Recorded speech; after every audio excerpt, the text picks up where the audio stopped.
Alberta, Canadá. Estamos con la hora de las montañas, Mountain Time, y nos da muchísimo gusto que ustedes nos estén acompañando esta noche. Desde acá, con mucho gusto y con mucho cariño, desarrollamos temas importantes que a todos nos conviene saber. Y esta noche nos encontramos aquí con una persona muy especial que nos visita esta noche. Ha sido invitado anteriormente, Jaime García. Buenas noches. Buenas noches, José Luis, ¿cómo estamos? Muy bien, muchas gracias. Gracias por venir, por acompañarnos. Gracias, contento de estar aquí nuevamente. Muchas gracias. Antes de empezar el tema, quisiera que tuviéramos una pequeña oración, por favor. ¿Oramos? Sí, por favor. Bendito Padre que te encuentras en las naciones celestiales, queremos agradecerte por tus bendiciones, tu amor, tu misericordia, y en este momento nos ponemos en tus manos para que las cosas que hagamos, que podamos enseñar, Padre, que puedan venir solamente de ti y que sean para tu honra y gloria. Te pedimos y te agradecemos infinitamente en Cristo Jesús. Amén. Amén. Amén. Como les decía, estamos transmitiendo para Calgary, para Canadá, para el mundo entero a través del internet con nuestra estación Radio Bible Light, Radio Luz de la Biblia. Y esta noche nos acompaña una persona muy especial. Conozco a su familia y me parece muy cercana, me parece increíble todos ellos. Y cuéntanos, Jaime, un poco de tu familia. ¿Cómo está compuesta tu familia? Mira, José Luis, yo tengo la fortuna de estar casado con una bella esposa que se llama Jenny. Los dos tenemos 2 hijos, Gabriel, el mayor, y la que sigue es Gisette, y estamos actualmente radicando aquí en Calgary. ¿Cuánto tiene ya Gabriel? Él va a cumplir 10 años, tiene 9. ¿Y la bebecita ya? ¿Cuánto tiene ya? Tiene 7 años. 7 años. ¿Ella nació aquí? Los dos. Los dos nacieron aquí en Calgary. Aquí en Calgary. Wow, sí. qué bueno, y nos da muchísimo gusto poder tenerte esta noche, que quitarle un poco de tiempo a tu familia para que nos acompañes aquí esta noche. Gracias. Esta noche Jaime nos tiene un tema muy importante, muy interesante para todos, que tal vez pocas personas hablan de esto, pocas personas tienen, aunque está escrito en la Biblia y aunque es muy importante conocerlo, vamos a desarrollarlo en la noche, pero pocas personas se interesan o no saben o no tienen el conocimiento acerca del santuario, el tema que vamos a desarrollar esta noche. Mira, y quiero comentar algo aparte de esto. Lo que vamos a ver es una introducción a una serie de estudios que hemos estado desarrollando y ya llevamos bastante tiempo con él. No es un programa mío, no es un pensamiento mío, es una colección de muchos pastores, de varios libros que hemos estado estudiando al respecto. Y la idea se me hace interesante porque trata de presentar como una línea histórica que hay en el santuario, lo podemos descubrir en el santuario, pero que además muestra desde esta línea histórica, desde el principio, hablando de la rebelión que existió en el cielo, Sí. hasta pasando por nuestros tiempos, hasta después del milenio, hasta después de la venida de Cristo. Todo esto lo podemos encontrar en el santuario. Y me ha llamado mucho la atención. Siempre había pensado que yo no soy una persona para dar estudios bíblicos, pero tal vez faltaba una motivación y encontré en este tema ese empuje que me ha llevado para desarrollarlo como estudio y al mismo tiempo para compartirlo con otras personas, para dar estudios bíblicos.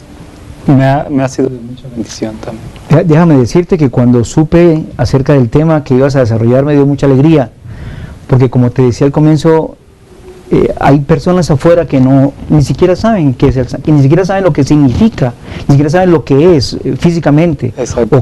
o qué representa. Entonces cuando el director del programa me comentó acerca del tema que ibas a desarrollar, de verdad que me sentí muy contento y bueno, alabado sea el Señor, porque Amén.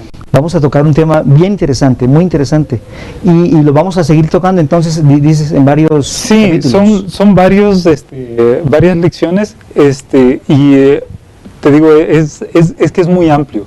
Lo que pasa es que para nosotros es fácil estudiar las cosas que Dios nos ha dado a través de la Biblia, a través de mucho material que tenemos, acceso a internet, pero en el tiempo de los israelitas en el desierto, aparte de que no había nada de eso, no tenían acceso a ningún tipo de información, no sabían leer.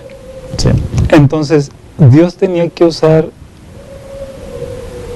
algo visual para que ellos pudieran ir aprendiendo el plan de salvación. Y utilizó precisamente el santuario que Moisés estableció en el desierto como una especie de PowerPoint para ellos, diapositivas, para que ellos pudieran decir, así es como voy a ser salvo. Oh, por eso es que esto es lo que va a ocurrir en el momento en que yo pido perdón por mis pecados. Esto es lo que yo recibo. Y en el momento en que el Cordero moría, decía, es que yo soy el que tiene que morir, pero alguien va a morir en mi lugar. Entonces todas estas enseñanzas, aparte de todos los simbolismos que encierran el santuario, todo esto lo tenía que, lo iba captando la persona sin leer, sin ser estudiada, iba recibiendo todo este mensaje por lo que estaba viendo y viviendo dentro del santuario. Por eso es importante. Y ahora te digo, tenemos acceso. No le damos mucha importancia porque cuando hablamos de santuario pensamos en el Antiguo Testamento, y para muchos cristianos el Antiguo Testamento, ahorita somos cristianos del Nuevo Pacto, dicen ellos, ¿no? Entonces el santuario queda como relegado un poco, pero el santuario es la Biblia concentrada que se le había dado a los israelitas en ese tiempo, ¿no? Qué bueno, es muy, muy emocionante. Entonces, la primera pregunta, antes de que empieces el tema, la primera pregunta que se me ocurre, tal vez también hay muchas personas que están viendo en este momento del programa y se preguntarán eso, ¿qué es el santuario? ¿Qué es? ¿Cómo podríamos, físicamente podríamos decirle qué es, o podrías explicar, para introducir el tema, qué es físicamente, cómo estaba representado, o lo que significaba, o por qué Dios se lo dijo a Moisés? ¿Por qué el santuario? ¿Por qué el santuario? Porque yo creo que esa podría ser la pregunta. ¿Por qué tenemos que estudiar algo como el santuario? Ya dijimos que es la Biblia concentrada, es lo que nosotros estudiemos en la Biblia va a estar en el santuario. Y ese esquema de santuario es bien interesante porque no solamente lo vamos a ver ahí en el desierto. Cada evento que ocurre en la Biblia tenía que ver con el santuario, cada evento. Y cuando nos vamos a Apocalipsis, no podemos entenderlo sin el santuario, porque todos los eventos que ocurren en Apocalipsis están centrados en el santuario. A Jesús de entrada se le ve caminando entre las lámparas, el lugar santo del santuario, las plagas salen del arca, todo está relacionado con el santuario. Entonces es importante que nosotros podamos entenderlo porque nos muestra como un esquema de la forma como Dios está trabajando, ¿no? Ahora, el santuario para los israelitas fue, Pablo dijo que era una sombra de lo que había en el cielo, ¿no? Y una sombra es eso, una sombra, ¿no? Es decir, si yo voy caminando, voy viendo hacia el piso y de repente veo la sombra de un poste, si no levanto la vista, lo más seguro es que me choque con la realidad, con el poste, ¿no? O sea, esa sombra me dice que hay algo ahí. Y te imaginas, te da una imagen básica. Exacto. De lo que te puedes encontrar. Esa es la palabra, una imagen básica de lo que en el santuario celestial, porque muchos tienen la idea de que en el cielo hay una tienda enorme, una carpa inmensa donde está Dios, donde está la presencia de Dios, donde están los ángeles adorando. No, estos son símbolos de cómo está estructurado el cielo, ¿no? Entonces no podemos decir, es que así como está aquí, así está en el cielo. No, eso es una sombra. Eso es solamente para que nosotros nos demos una idea de lo que Dios quiere mostrarnos, ¿no? Entonces, podríamos empezar diciendo, o sea, ¿qué es el santuario? ¿El santuario qué es? El santuario para los israelitas fue una estructura donde ellos llegaban a adorar a Dios. Era un edificio en donde cuando ellos cometían un pecado, ellos iban hacia el santuario, se encontraban con el sumo sacerdote al que le llevaban la ofrenda al cordero y le decían, yo pequé. Entonces el sacerdote, había todo un ritual en donde ese cordero que llevaba él, y eso es algo bien interesante porque el cordero no era un cordero que decía, pues me gusta que no, tenía que ser escogido. Y los tenían que cuidar desde que decían, yo creo que va a ser un buen cordero para sacrificio. Tenían que empezar a cuidarlo.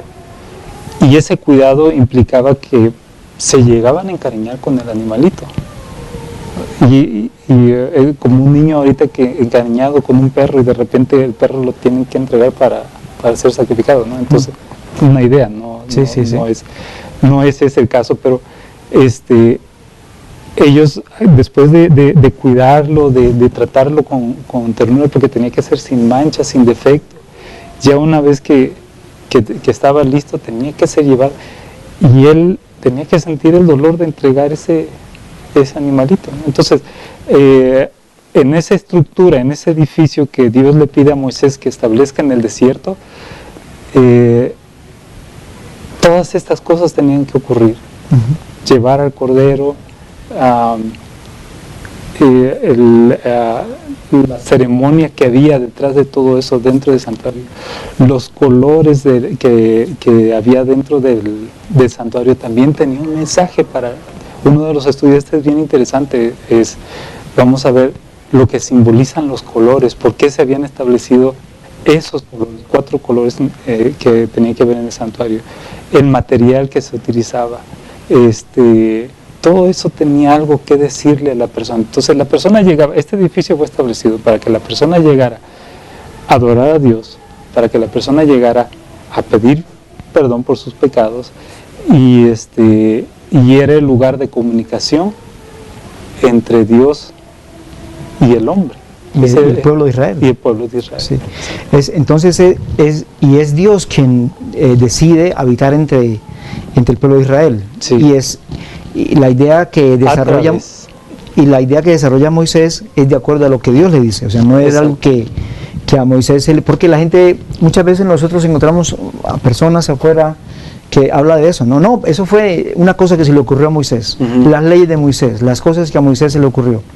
Pero está claro en la Biblia que Dios le da unos requerimientos, unas medidas, unas formas, no era lo que Moisés quisiera ocurrirse hacer. Y todo eso entonces tenía un significado, dices tú. A él se le mostró una maqueta y se le dijo, esto es lo que tú vas a hacer. Y era sombra de lo que había en el cielo. Y sí, efectivamente, cada cosa, cada movimiento que el sacerdote tenía dentro de santuario, o hacía dentro del santuario, tenía una representación simbólica de algo más grande todavía. Vamos a algo muy sencillo. Fíjate, en Apocalipsis a Jesús se lo ve entre las lámparas. Las lámparas o el candelabro se encontraba en el lugar santo del santuario. Estaba dividido. Más adelante vamos a tener imágenes acerca de ello, pero estaba dividido básicamente en 3 partes. El patio, el lugar santo y el edificio en sí, y el lugar santísimo. En el lugar santo, todo ocurría entre el patio y el lugar santo, porque al lugar santísimo solamente entraba el sacerdote una vez al año. Entonces, el sacerdote, había un sacerdote encargado, uno de los sacerdotes estaba encargado de vigilar que la lámpara estuviera ardiendo continuamente, que nunca se apagara. Esa lámpara nunca se debería de apagar. Entonces había uno encargado de ver que la lámpara estuviera ardiendo, que esa luz no se apagara. Es curioso ver que Jesús en Apocalipsis está caminando entre las lámparas. ¿Qué está haciendo? Está viendo que la luz no se apague. Y cuando tú sigues estudiando, encuentras que cada lámpara representa un periodo de la iglesia, después de que Él ascendió al cielo, se establece la iglesia cristiana, el primer periodo, una iglesia enamorada de Jesús, entregada, que dio su vida, que dio sus cosas por Jesús, una iglesia pura. Estaba representada, una de esas lámparas representaba ese periodo de la iglesia. la iglesia se empieza a pervertir un poco, la siguiente, y así. Pero en cada periodo la luz nunca se apagó. La luz se mantuvo. Entonces tenemos el santuario, ellos estaban dirigiendo hacia la tierra prometida, Sí. ¿no? O sea, era móvil. Ajá, Era era móvil. A medida que Dios los iba llevando por el desierto, y en un momento dado ellos tenían que armar el santuario. Sí. Entonces el santuario estaba compuesto, primero pues por la gente que está afuera, porque era necesario para ellos el santuario. Sí. No al revés, para ellos era necesario el santuario para poder tener una comunicación con Dios. Y el edificio estaba compuesto, entonces tú dices, estaba compuesto por un patio que no tenía techo, estaba destapado, que ese se llamaba el patio, atrio. Sí, el atrio. El atrio. Y el atrio donde habían dos cosas. El que es el altar de sacrificio, el altar de sacrificio y el lavacro. Y después de ese patio había habían dos apartamentos, dos recámaras. La primera recámara era el lugar santo. Sí. Y en el lugar santo es donde estaba lo que tú hablas, el candelabro, y había también la mesa de los panes. La mesa de los panes de la propiciación. Y el altar de incienso. Y el altar de incienso. Y cuando pasamos entonces el lugar santo, encontramos la otra recámara, Sí. que es el lugar santísimo. Exacto. Y en el lugar santísimo encontramos el arca del pacto, el arca del testimonio, el arca del pacto, donde en Éxodo es increíble cómo Dios da detalles por detalle cómo tiene que Moisés construir esa arca. Es increíble. Y no solo eso, que es interesante. Bueno, alguien decía para modos de aprendizaje, podemos relacionar el santuario con una casa, ¿no? Y para empezar, tú no empiezas una casa construyendo la cama o diciendo, quiero que la cama sea con estas medidas, que sea así, ni siquiera sabes dónde va a estar, ¿no? Pero es curioso que Dios empieza con un mueble, no empieza con una pared, no empieza con las medidas empieza con un mueble que es el arca del testimonio. El arca del testimonio. Y de allí todo empieza a centrar alrededor del arca del testimonio, porque precisamente era ese el centro es el lugar más importante, sí. donde él habitaba, donde estaba la presencia de Dios. Exacto. Increíble. Mira, tengo vamos a entrar a esta parte que es como esto es introducción. Tengo algunas cosas aquí que quisiera que estudiéramos primero, y a propósito de esto, si alguna persona está interesada en adquirir la lección, puede contactarse con la página y se les va a hacer llegar la lección para que ellos puedan irla llenando, ¿no? Entonces, hay algunas cosas aquí, como la pregunta que decíamos, ¿por qué es importante conocer y comprender el santuario? Pues, ¿para qué lo necesitamos? La primera razón, son 5 razones que vamos a estudiar ahorita. La primera razón la encontramos en Salmos 29:9. No sé si me quieres ayudar para leerlo. Salmo 29:9. La voz del Señor hace parir a las siervas y deja los bosques desnudos, y en su templo todo dice gloria. Ok. Y dice, en su templo todo habla, todo dice gloria. Pero la pregunta sería, ¿qué es gloria? Muchas veces pensamos en gloria como algo brillante, ¿no? O sea, glorioso, iluminado, con violines, y para nosotros eso es gloria. Pero la Biblia también nos dice que es gloria, y esto lo encontramos en Éxodo 33, específicamente en los versículos 18 y 19. Ahora, como una introducción a lo que vamos a ver en estos versículos, Moisés estaba con Dios en ese momento en el monte, y le hace una pregunta. Es muy atrevido Moisés, y le dice, déjame ver tu gloria. Quería conocerlo, quería verlo. Y Dios le dice, no vas a poder ver todo, porque, o sea, el que me vea va a morir, va a quedar fulminado en ese momento, pero te voy a dejar ver una parte de mi gloria. Pero es curioso que cuando muestra su gloria, no muestra, o Moisés no describe algo físico, no dice, pues vi su espalda que era ancha, que era... No describe nada físico. ¿Quieres leer los versículos? 18 y 19. Éxodo 33, versículos 18 y 19, dice: Entonces Moisés dijo: Te ruego que me muestres tu gloria. Y el Señor respondió: Yo haré pasar toda mi bondad delante de ti, y proclamaré el nombre del Señor delante de ti. Tendré misericordia del que tendré misericordia, y tendré compasión de quien tendré compasión. ¿Qué es lo que describe? La bondad. El carácter de Dios. El carácter. ¿Verdad? Y eso es lo que nosotros tenemos que entender. Esa es la gloria de Dios. La gloria que había en el santuario es el carácter de Dios. Y eso es, tristemente, es lo que hemos confundido. Repito, nos quedamos con esas imágenes así de cosas gloriosas, iluminadas. Pero la gloria de Dios es el carácter. Y el carácter, nosotros debemos reflejar la gloria de Dios. ¿Qué es lo que debemos reflejar? El carácter. El carácter. De Dios. El carácter de Dios.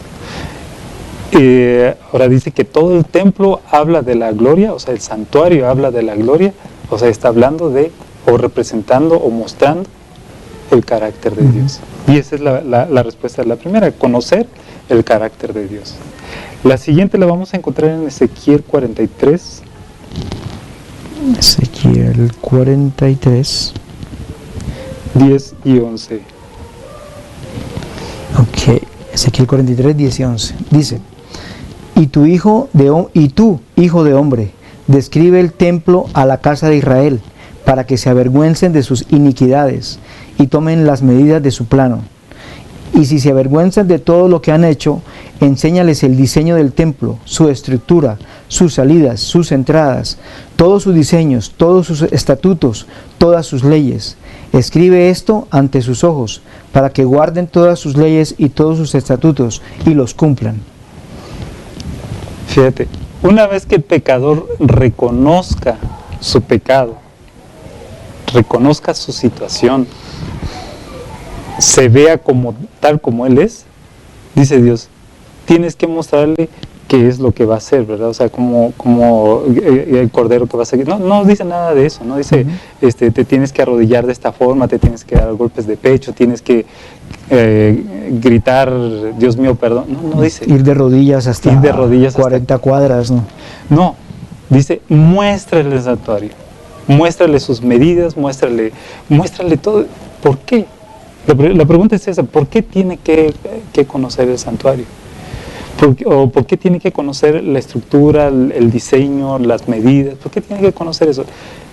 Porque como decíamos al principio, cada cosa muestra el carácter de Dios. Muestra el plan de salvación, muestra lo que Dios está haciendo por nosotros. Por eso es importante. Ahora, si alguien dice, yo ya me torcí porque yo no conozco el santuario, yo no puedo ser salvo. No se trata de eso. El santuario es una representación. Si nosotros entendemos cómo debemos ser salvos, ya entendimos el santuario. Solo que el santuario nos da otra perspectiva, nos da un panorama más amplio, ¿no? Sí.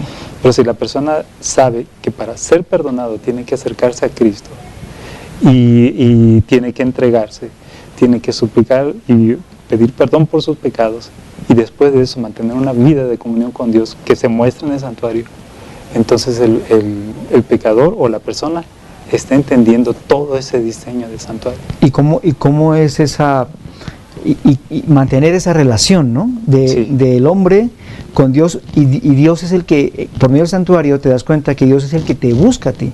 Sí. Dios te busca, Dios te espera, Dios está esperándote, casi que llamándote, y tú simplemente tienes que ir y aceptarlo, reconocer su carácter, reconocer tus errores y disponerte a cambiar. Y qué bueno que mencionas eso, porque el santuario, una vez que se establecía, estaba fijo. No es que la persona llegaba y el santuario se movía así, y no puedo acercarme al santuario porque es escurridizo. No, estaba fijo. Dice Dios, yo aquí estoy. Eso es lo que estaba diciéndole Dios al pueblo de Israel. Aquí estoy, y en el momento en que tú quieras, tú lo deseas, tú puedes acercarte. Esa es la confianza de acercarnos al santuario. El santuario no se va a mover, no se va a ir a ningún lado, ni cierran las puertas. tenemos que acercarnos. Entonces, la segunda cosa que aprendemos de santuario, de las cosas que nosotros necesitamos, es entonces saber que nos enseña qué es lo que vamos a hacer cuando reconocemos nuestro pecado. Esa sería la segunda cosa, ¿no? Ya, la primera ya vimos, es conocer el carácter de Dios, después saber qué es lo que yo voy a hacer cuando reconozco mi pecado. La siguiente la vamos a encontrar en Salmos 73.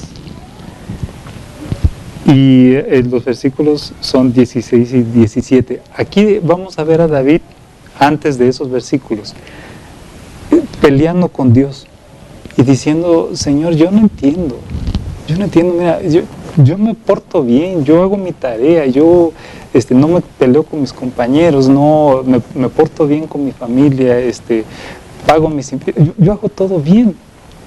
¿Y por qué me va mal? Y luego veo a aquellos que están desperdiciando su dinero en tantas cosas, viviendo su vida como ellos quieren y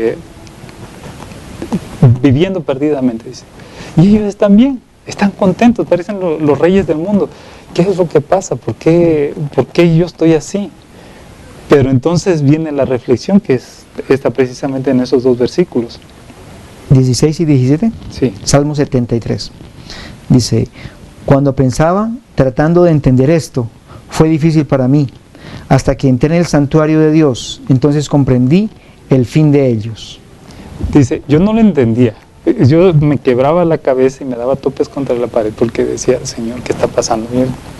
Yo estoy haciendo bien las cosas y ellos no, a ellos les va bien y a mí no, ¿qué sucede? Pero dice, una vez que entré al santuario, comprendí cuál iba a ser el final de los que obran mal. Y esa es la tercera enseñanza que nosotros podemos obtener del santuario, nos ayuda a comprender el final de los que obran mal. Los que obran mal. Sí, a nosotros puede estarnos yendo mal. No, estar con Dios no quiere decir que vamos a estar bien todo el tiempo. Y especialmente los que siguen a Dios van a tener sufrimiento, van a sufrir. Alguna vez escuché un pastor que hablaba acerca de que hubo un concurso acerca del que pudiera reflejar en un cuadro, en una pintura, la paz, ¿no? Entonces hubo muchas en la exposición hubo muchos cuadros, pero el que ganó fue uno en el que se veía una tormenta terrible en el mar. El mar golpeaba las olas y trataba de casi tumbar las piedras, pero en medio de esas piedras había un pequeño nido con 2 pajaritos y sus huevos cuidándolos. Entonces él decía que esa es la paz que Dios nos ofrece en medio de la tempestad. Dios nunca nos dijo que al tenerlo a Él no íbamos a tener problemas, no íbamos a tener enfermedades. Los problemas van a estar, ¿sí? Pues estamos en un mundo lleno de problemas, lleno de enfermedades. Todos los días pasa algo nuevo, todos los días hay una tragedia diferente. Todos los días hay una amenaza de guerra, todos los días hay cosas del clima, cambios climáticos, tempestades, terremotos, todos los días. Pero la única forma en la que podemos estar en paz es conociendo el carácter de Dios. Exacto. Y sabes que a mí me gustó la respuesta de un pastor cuando dice, a la pregunta de que hacen las personas que no aceptan a Dios o que no creen en Dios, ¿por qué hay tanta maldad en el mundo? Si Dios es tan bueno, si Dios es todo amor, ¿por qué hay maldad? Y dice, la pregunta está mal planteada, porque nosotros estamos en un terreno que no le pertenece a Dios, le pertenece al enemigo. Más bien, no es que no le pertenezca a Dios, el enemigo se lo ha arrebatado y él gobierna este mundo. La pregunta debería de ser, ¿por qué en un mundo en donde gobierna la maldad todavía vemos bondad? Sí, todavía encontramos cosas buenas. Ese es el aspecto que mucha gente no quiere ver. Dice, es que si son buenos, ¿por qué sufren? O sea, ¿por qué les va mal? Porque estamos en un mundo de maldad. Estamos en un mundo gobernado por las tinieblas, entonces no podemos evitar eso, ¿no? Sí. Pero ese es el otro punto, ¿no? Que cada cosa va a llegar a su fin. Y el final de los que obran mal no es un final que nosotros deseamos. La cuarta cosa que vamos a ver hoy, que vamos a encontrar en el santuario, la vemos ahora en Apocalipsis, capítulo 11, versículos 1 y 2. Apocalipsis 11, 1 y 2. Y aquí el punto es, bueno, si quieres leerlo. Sí, Apocalipsis 11, versículos 1 y 2. Me fue dada una caña de medir, dice aquí la Biblia, unos 3 metros más o menos la caña, Sí. semejante a una vara. Y alguien dijo, levántate y mide el templo de Dios y el altar y a los que en él adoran. Pero excluye el patio, o sea el atrio, que está fuera del templo. No lo midas, porque ha sido entregado a las naciones, y éstas pisotearán la ciudad santa por 42 meses. Ahora, hay mucho que estudiar en solo este pasaje, no nos vamos a detener en todo, pero vamos tenemos que entender algo antes. Dice Dios, mide el santuario, pero no midas todo, no midas toda la estructura, mide solamente una parte. Lo demás no lo tomes en cuenta. Mide solamente las dos recámaras, Sí, porque las dos. dice, no tomes en cuenta el atrio, el patio no lo midas. ¿Por qué? Fíjate, como bien mencionabas al principio, en la entrada vemos, en el patio encontramos el altar de sacrificio y el lavacro. Vamos a mencionar esto rápidamente. Después, los 3 muebles que habían en el lugar santo era la mesa de los panes, el altar de incienso y el candelabro. Son estos 5 muebles que tenemos allí. Ahora, ¿qué es lo que sucede en la vida cristiana? Nosotros para recibir la salvación tenemos que encontrarnos con el sacrificio, el altar de sacrificio. Ese es el primer mueble. Tenemos que encontrarnos con Cristo, Sí. para poder recibir perdón. Paso siguiente es el bautismo, el lavacro. Sí. Entonces, no podemos hacerlo, no podemos cambiarlo. Algunos dicen, no, yo me tengo que bautizar y después conocer a Cristo. No. La Biblia dice que nosotros necesitamos un conocimiento pleno de lo que estamos haciendo, un entendimiento de nuestra entrega a Dios, y acercarnos a Jesús es el primer paso. Solamente así podemos entender la salvación. Ahora, dice, primero te encuentras con Cristo, después te bautizas, y después pasas al lugar santo. En el lugar santo encontramos la mesa de los panes, que representa la palabra de Dios. El pan representa la palabra de Dios. El altar del incienso, que representa la oración de los santos. Y el candelabro, que representa la testificación. No dejes que tu luz se apague, que tu luz brille, que la testificación. Ahora, una vez que nosotros pasamos por el altar de sacrificio, por el lavacro, o sea, nos encontramos con Cristo, nos bautizamos, lo siguiente es mantenernos en el lugar santo, estudiando la palabra de Dios, orando y testificando. Son 3 cosas que no podemos desligar, tienen que estar, van de la mano. Cuando Dios le dice a Juan, mide el santuario, le dice, pero no midas el atrio, eso ni lo toques. ¿Por qué? Porque hay gente que ya se encontró con Cristo, hay gente que ya se bautizó, pero se quedó hasta allí. Ya no dieron el siguiente paso, no entraron al lugar santo. Y no siguen con el estudio de la palabra de Dios, con la oración y con la testificación. Y dice Dios, por estos son por los que me estoy preocupando. Aquellos no hay problema, porque aquellos están contentos con tener una vida de socialización dentro de la iglesia, y eso es todo. Pero los que están orando, estudiando la palabra de Dios y testificando, dice, por ellos, a ellos son los que vas a medir. Lo demás ya está. Entonces, otra razón por la que nosotros podemos estudiar el santuario es para entender las profecías del tiempo del fin. Y sabes que hay algo que quiero mencionar y enfatizar, es esto. De hecho, el programa lo llamo el santuario, un panorama profético, un panorama profético de todos los tiempos, porque ese es, aparte de la profecía de los 2300 días, que es la profecía más larga de tiempo que vamos a encontrar en la Biblia, sabes que el panorama profético más grande que vamos a encontrar en la Biblia es el santuario, porque como ya decíamos antes, nos muestra desde lo que ocurrió en la rebelión en el cielo, por qué Satanás cayó, por qué pecó, cómo hizo para llevarse a una tercera parte de los ángeles, qué sucede cuando el hombre peca, O sea, después de que Dios crea al hombre, ¿por qué creó Dios al hombre? ¿Qué sucede después de que el hombre peca?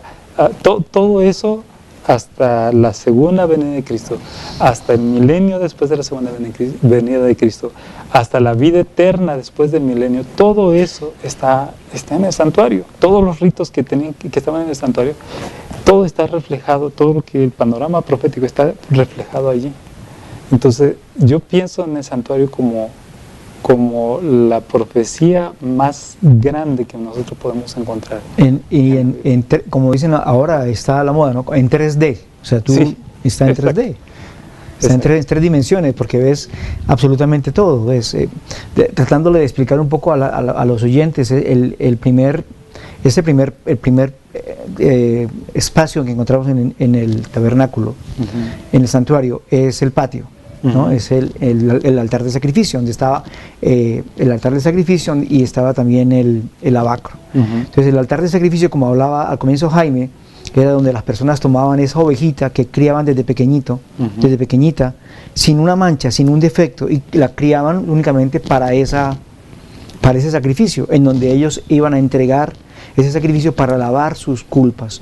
Una ovejita que no sabía ni siquiera para qué nació, sin una mancha, completamente bien alimentada desde pequeñita, bien cuidada, y en que ella, no tenía culpa. Que no tenía la culpa de nada, y sobre ella recaen los pecados de míos y de mi familia. Y yo la llevo allá al santuario, al patio principal, al atrio, en donde va a ser sacrificadas. Y después de que ocurre el sacrificio hay una mancha, de sangre, que es el pecado. Y entonces tenemos que ir al lavacro, a lavarnos. Exacto. A lavarnos. Entonces, queridos a televidentes, cada cosa, si ustedes cuando la escuchan, a mí de verdad me pasa como un escalofrío por la espalda, ¿sí? De pensar que todo eso está reflejando mi vida, el conocimiento y la aceptación de Jesús como la oveja que pagó mis pecados sin mancha alguna, sin tener la culpa. Y un paso que tengo que dar por medio de esa oveja es tener que lavar mis pecados en el bautismo, ¿no? Entonces es muy claro, porque lo que dice Dios, lo que se le dice a Juan, ¿no? En Apocalipsis, a veces nosotros no queremos dar ese paso. A veces queremos que eso, como dicen en inglés, o como dicen a veces nuestros muchachos, it is enough, como que es suficiente. Ya hasta aquí está bien. Ya no necesito más. Ya me bauticé, ya le firmé. Sí. Pero Dios espera que nosotros nos mantengamos en comunión con Él, y no lo podemos hacer solamente con el bautismo. O sea, el bautismo no es una garantía de nada.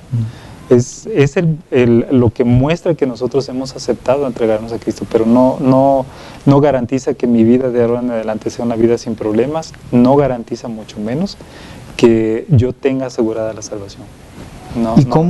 La pregunta que yo me hago, que me hacías mientras hablábamos del Apocalipsis, era cómo yo, teniendo la posibilidad de conocer a Jesús, cómo yo me voy a quedar con esa primera impresión. Claro. ¿Por qué no puedo dar un paso más y disfrutar de todas las cosas que encuentro, de todas las cosas que Él me ofrece, de todas las cosas que yo puedo hacer para conocerlo más? No, es como entonces voy a ir a un restaurante por un plato principal, porque a mí me encantan las pastas, por ejemplo. Entonces, pero voy al restaurante donde venden las pastas, pero voy a entrar únicamente a comerme el aperitivo nada más, a tomarme el jugo, y después me voy para la casa. No, porque yo sé que ahí venden unas buenas pastas, no tengo necesidad de comérmelas. Ahí yo sé que las venden. ¿Por qué no? Si yo las puedo disfrutar de Dios, todo lo que me puede dar. Y tal vez porque todo lo que es saludable, todo lo que tiene que ver con salud, todo lo que tiene que ver con salvación, lo vemos como eso es para los viejos, ¿no? Eso es para otras personas. Yo con que ya haya hecho esta parte es suficiente. Pero eso que Dios nos está ofreciendo es emocionante, es realmente, te roba, te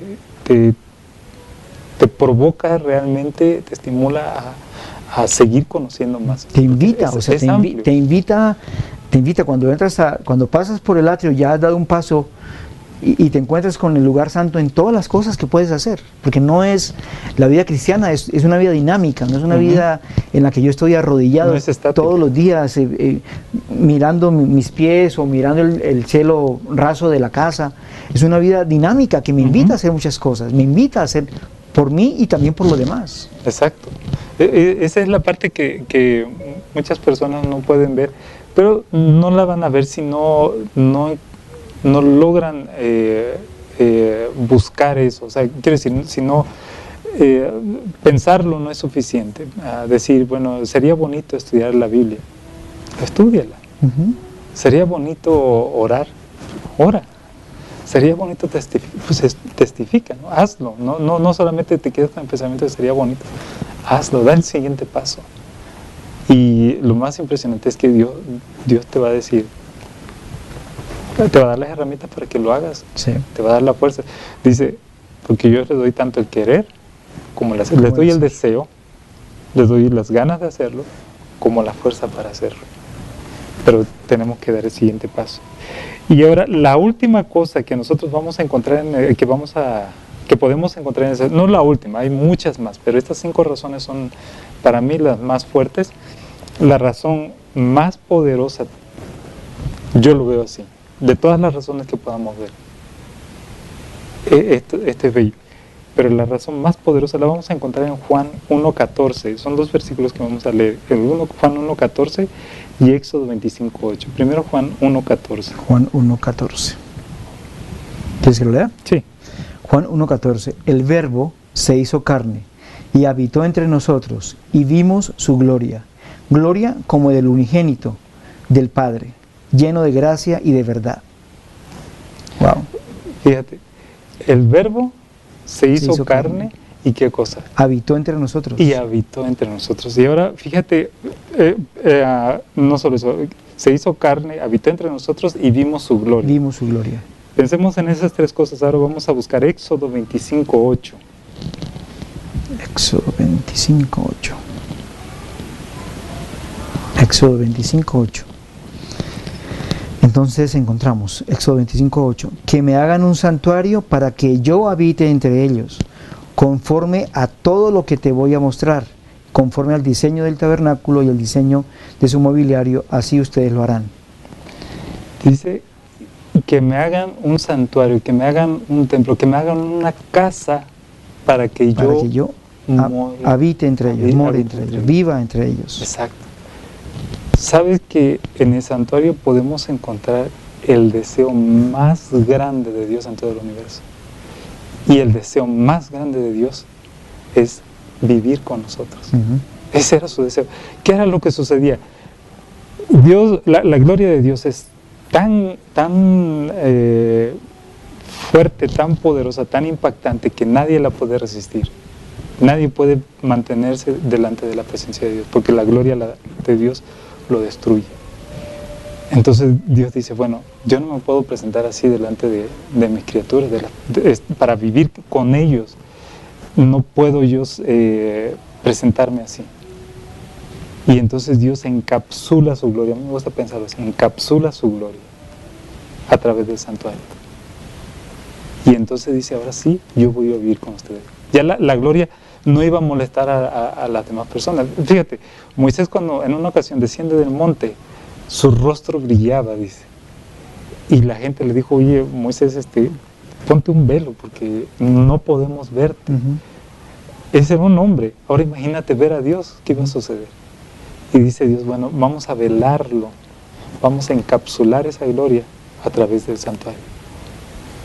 Pero, ¿ibas a comentar? Sí, que es muy poderoso porque también no solamente Dios te da, o sea, no solamente Dios quiere habitar contigo, porque era fácil, bueno, en mi mente humana, no sé, hubiera hecho una cápsula y hubiera salido una luz, ¿sí?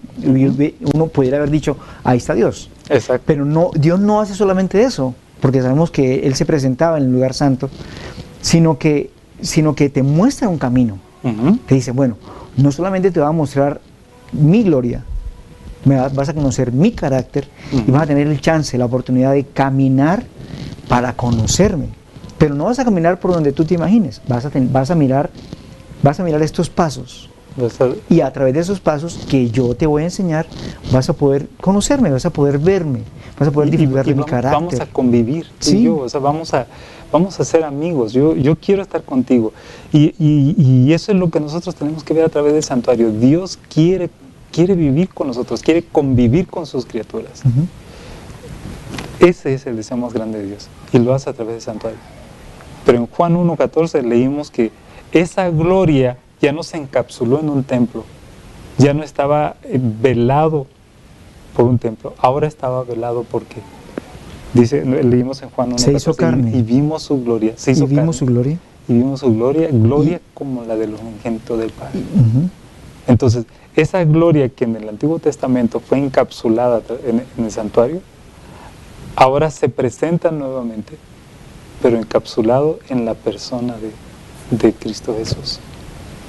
Porque Jesús no vino solamente a cumplir con un requisito, con una misión, a mí me mandaron esto y eso es todo lo que tengo que hacer y una vez que acabe ya me voy. No, es que Jesús traía mostrando el deseo de Dios de querer estar con sus criaturas. Vengan a mí todos los que estén trabajados y cargados, que yo les quiero dar descanso. Acérquense, Pablo dice, acerquémonos confiadamente al trono de la gracia. Antes había temor porque la forma como se mostraba a Dios en el Antiguo Testamento, lo vemos en el monte, a través de truenos, provocaba temor reverente tal vez, pero ese miedo de no puedo hacer nada porque Dios me va a castigar. Dice Dios, yo ahora a través de la persona de Cristo Jesús quiero que te acerques a mí, que vengas a mí y convivamos, vamos a platicar. Dios espera eso. Y lo más impresionante es que en el Antiguo Testamento la gloria de Dios está encapsulada en un templo, en una carpa. En el Nuevo Testamento está encapsulada en la persona de Jesús. Y ahora vamos a leer 1 de Corintios, capítulo 6, versículo 19. 1 de Corintios, versículo 6 a 19. Capítulo 6, versículo 19. Ok. 1 Corintios 6, 19 dice, ¿o no saben que su cuerpo es templo del Espíritu Santo, que está en ustedes, el cual tienen de Dios, y que ustedes no se pertenecen a sí mismos? Ok, entonces decíamos, en el Antiguo Testamento el templo, en el Nuevo Testamento Jesús, y ahora ¿dónde se encapsula la gloria de Dios? Nosotros somos templo de Dios. Y Dios quiere morar en nosotros, el Espíritu Santo quiere morar en nosotros, pero tenemos que permitírselo.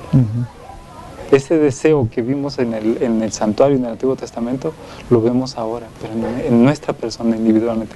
Y no es porque, no quiere decir que eso no ocurrió antes, ellos lo entendían de diferente manera, pero ahora que nosotros tenemos todo este panorama, podemos entenderlo, aplicándolo individualmente para nosotros.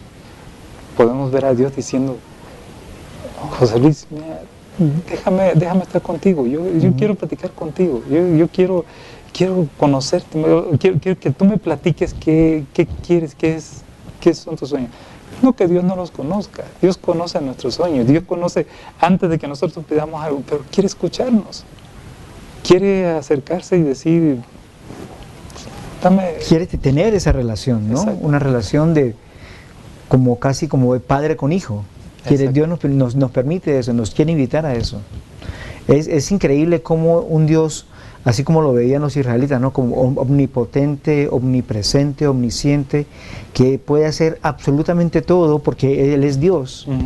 Lo único que no puede hacer es entrar en nosotros si nosotros no queremos. Exacto. O sea, si nosotros no queremos dar un paso, no queremos abrir la puerta, no queremos conocerle, Él no puede hacer algo con nosotros. Y nos está esperando, porque no es un Dios como lo hemos visto, no es un Dios que quiere ocultarse detrás de un castillo y hay que entrar a pedir cita con Él con anticipación por teléfono, como cuando vas a sacar una visa, te dicen cuándo puedes ir y lo puedes ver a través de un vidrio por allá o en una foto. ¿No? O si eres indocumentado, te regresas a tu país. Sí, Dios te está diciendo, yo quiero estar contigo. Sí. Tú quieres verme, yo quiero estar contigo. Exacto. Es increíble, es fascinante y muy excitante. A mí de verdad, como te digo, de verdad me llena de mucha alegría ver todo esto, lo que mi Dios, Amén. lo que nuestro Dios está esperando de nosotros. Ni siquiera, porque a veces somos tan egoístas que pensamos todo lo que yo quisiera hacer, ¿no? O todo lo que yo quisiera tener, o todo lo que yo espero. Pero cuántas cosas espera Dios de mí. Sí.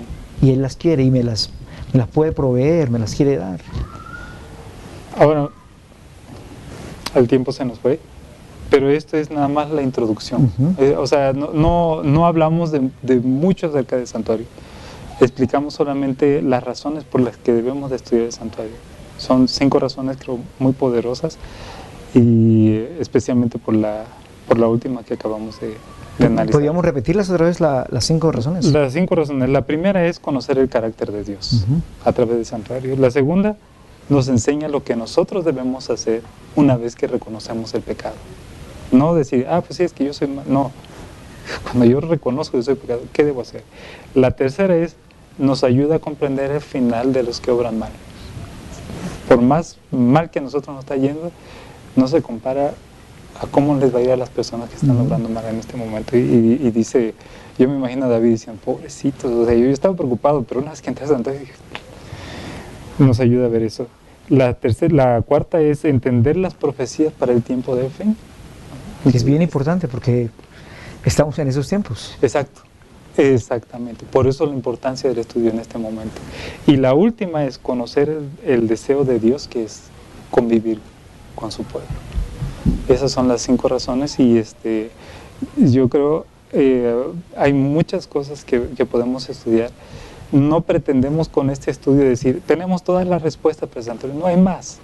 De verdad que yo lo he compartido con otras personas y siempre me dicen, oye, pero ¿y esto también se incluye en el santuario? Y yo les digo, fíjate que sí, no lo incluí porque no me da más. O sea, quiero decir, es como que si se me acabara la tinta, pero hay muchas cosas más que nosotros podemos aprender y podemos estar estudiando.